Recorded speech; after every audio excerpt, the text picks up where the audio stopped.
City में वो एक बड़ा सा कॉलेज था। विजय उस कॉलेज में बीटेक की पढ़ाई करता था। हर साल फर्स्ट रैंक विजय को ही मिलता था। विजय सबको बहुत पसंद था। वो बहुत अच्छे से पढ़ाई करता था। विजय को कॉलेज में सब इतना पसंद करते थे, तो ये देखकर कॉलेज में अजय नाम के लड़के को बहुत ईर्ष्या होती थी। इसीलिए अजय विजय को किसी तरह परेशान करने का मौका ढूंढते रहता था। अजय को पैसे वाले होने का गर्व था। विजय मिडिल क्लास का है सोचकर अजय उससे बहुत चिढ़ता था। तो ये बात थी। वैसे वही कॉलेज में पढ़ रही अंजलि विजय से प्यार करती थी। ये बात अजय को बिल्कुल नहीं पसंद थी, क्योंकि अंजलि अजय की रिश्तेदार थी। अजय विजय के पास आकर, विजय, चुपचाप अंजलि से बात करना छोड़ दो, वरना अच्छा नहीं होगा। वो बात कहने वाला तुम कौन होते हो? अंजलि को कहने के लिए बोलो तो मैं छोड़ दूंगा। हाँ, सिर्फ एक टीचर का बेटा हो तुम और मुझे ही धमकाओगे? मेरा पिताजी बड़े बिजनेसमैन है, पहले ये बात समझ लो। अंजलि मेरी है, उसे छोड़ दो। जा रे, तुझसे मेरा क्या मुकाबला?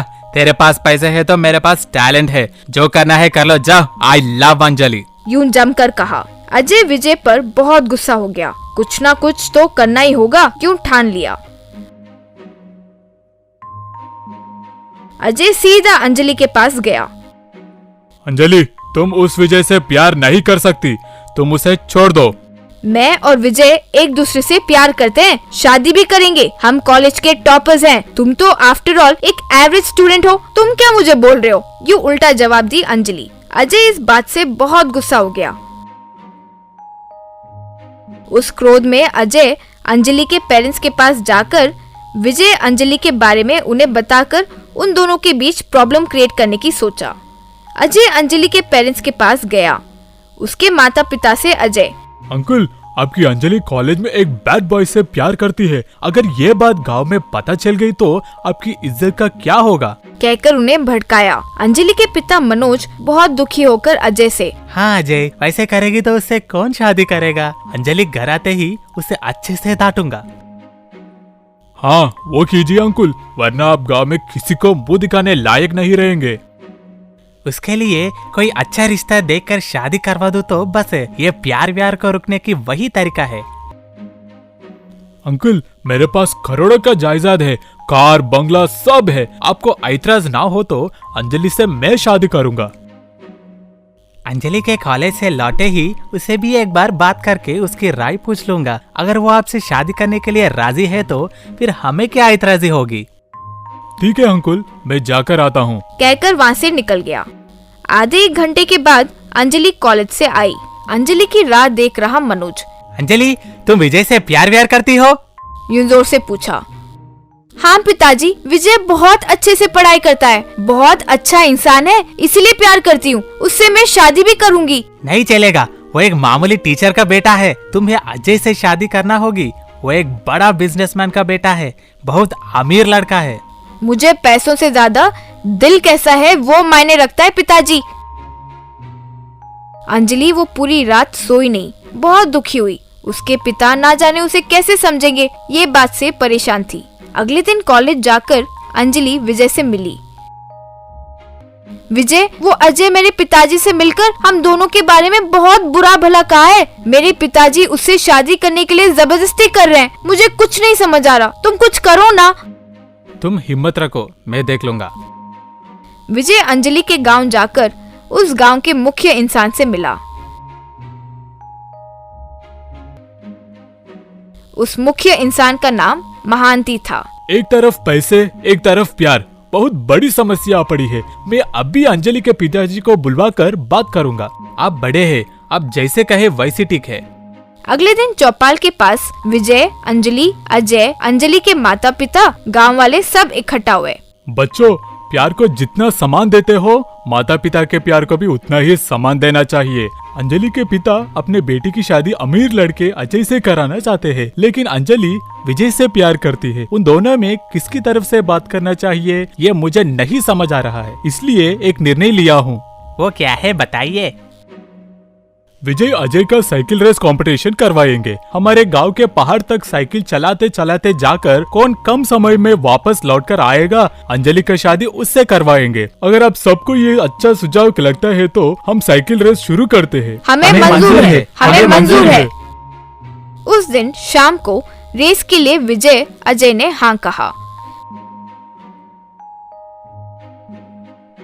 विजय का एक दोस्त विजय के पास आकर, अरे वो अजय कहीं का रेस किसी की भी तरह जीतने के लिए वो लाखों रुपए खर्चा करके एक इलेक्ट्रिक साइकिल खरीदा है। वो मोटर बाइक से भी तेज जाता है, तुम पता नहीं कैसे जीतोगे।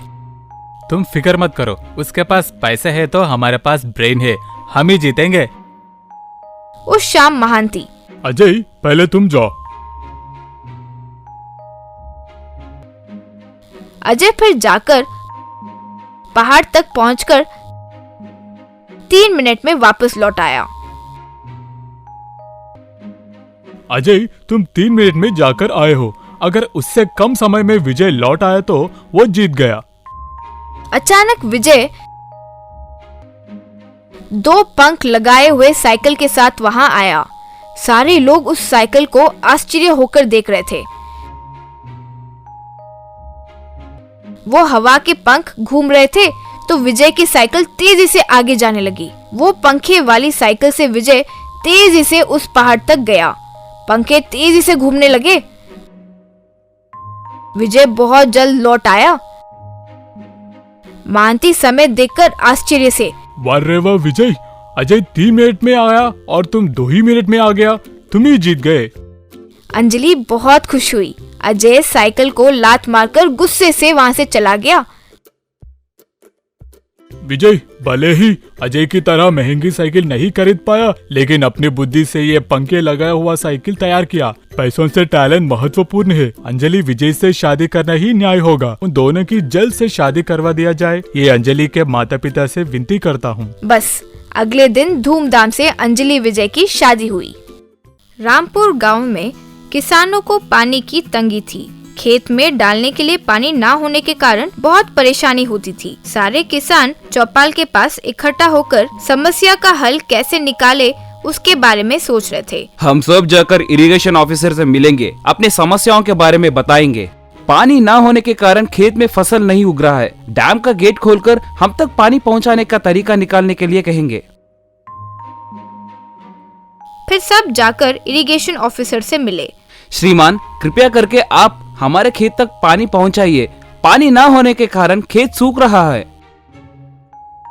आपका गांव गहराई में है। आपका खेत तक अगर पानी छोड़ेंगे तो पूरा प्रदेश को पानी में डूब जाने की स्थिति आ पड़ेगी। इसीलिए गवर्नमेंट आपके गांव के खेत तक पानी नहीं छोड़ रही है। यानी हमारे रामपुर गांव में कोई भी कभी भी फसल नहीं उगा सकता। श्रीमान, ऐसा कोई बात नहीं। एक काम कीजिए, आप सब जाकर इरिगेशन मिनिस्टर से मिलिए। वो कुछ आदमियों को आपके खेत तक भेजेंगे। वो जांच करके यह रिपोर्ट देंगे कि आपके खेत को पानी पहुंचाने से किसी भी गांव को परेशानी नहीं होगी। वो करने के बाद इरिगेशन मिनिस्टर हमें ऑर्डर देंगे तो हम पानी छोड़ देंगे। और एक बात, आने वाले 10 तारीख को उनका जन्मदिन है। उस दिन जाइए तो आपका काम पूरा हो जाएगा। फिर सारे किसान वहाँ से निकल गए। यूं जा रहे किसानों में से कारपेंटर शर्मा, शहर में पढ़ने वाला मेरा बेटा और इरिगेशन मिनिस्टर का बेटा दोनों दोस्त हैं। शायद उसकी मदद से हमें मंत्री जी से मिलने आसान हो जाएगा। बहुत अच्छी बात है। ये तो अपने बेटे को बुलाओ, बात करेंगे। शर्मा अपने बेटे अनिल को फोन मिलाया। अनिल फोन उठाकर, कहिए पिताजी। तुम तुरंत रामपुर आ जाओ। ठीक है पिताजी। अनिल गांव आया। सारे किसान मिलकर इकट्ठा हुए। हम सारे किसान मिलकर इरिगेशन मिनिस्टर पाटिल जी से मिलकर हमारे गांव के खेत के पानी की समस्या के बारे में बताने के लिए सोच रहे हैं। उनका बेटा और तुम एक ही कॉलेज में पढ़ रहे हो ना, तो उसके द्वारा उनसे मिलना आसान हो जाए, यूं सोच रहे थे। उनका जन्मदिन भी आने वाला है ना, ये पता चला है हमें। आपका विचार तो सही है पिताजी, लेकिन उस दिन उनसे मिलने बहुत लोग आएंगे। आपको आपकी समस्या के बारे में बोलने का अवकाश मिलेगा या नहीं, ये मैं सोच रहा हूँ। हाँ, अनिल जो कह रहा है वो भी सच लग रहा है। एक काम करते हैं, उनके जन्मदिन पर हम उन्हें एक अद्भुत सा तोहफा देंगे ताकि उनका ध्यान हम पर आ जाए। उसके बाद हम उन्हें अपनी परेशानी के बारे में आसानी से बता सकते हैं ना। इतना अद्भुत तोहफा खरीदने के लिए तो बहुत पैसे लगेंगे ना। बहुत कम खर्चे में हम उसे एक अच्छा सा तोहफा देंगे। कहते हुए रातों रात अनिल एक लकड़ी का साइकिल बनाया और वो बहुत अच्छा बना। सारे किसान उसकी प्रशंसा किए। चाहे जो भी कुछ भी तोहफा दे, उन सबसे अच्छा हमारा ही तोहफा है। मिनिस्टर का जन्मदिन की तैयारी बहुत धूमधाम से चल रही थी। सारे अतिथि फूल और अच्छे अच्छे तोहफे देने लगे। तब एक व्यक्ति आकर, रामपुर गांव के किसानों के तरफ से आपके लिए एक अनोखा तोहफा आया है। अनोखा तोहफा? वो क्या है? सारे किसान मिलकर लकड़ी से बनाया हुआ साइकिल को उनके सामने रखे। वो देखकर मंत्री जी, मुझे आज तक कई लोगों ने बहुत महंगे तोहफे दिए हैं, लेकिन उनको देखकर मुझे इतनी भी खुशी कभी नहीं हुई। आपका तोहफा देखकर मुझे बहुत प्रसन्नता हुई। आपको जो चाहिए वो पूछिए। हमें कुछ नहीं चाहिए मंत्री जी, हमें खेत में पानी की परेशानी हो रही है। आप कृपया जांच करवा कर कुछ कीजिए और हमारे समस्या का हल निकालिए। आप जाइए और यूँ समझिए कि आपकी परेशानी अब दूर हो गई है। आपके खेत में फसल उगवाने की जिम्मेदारी अब मेरी है। यूँ खुशी से साइकिल को चूमते हुए मंत्री जी ने कहा। कुछ दिनों बाद फिर से खेत हरा भरा नजर आने लगा। सारे लोग अनिल की प्रशंसा किए। तुम्हारे वजह से हमारे गांव की परेशानी दूर हो गई है। तुम सदा खुश रहो।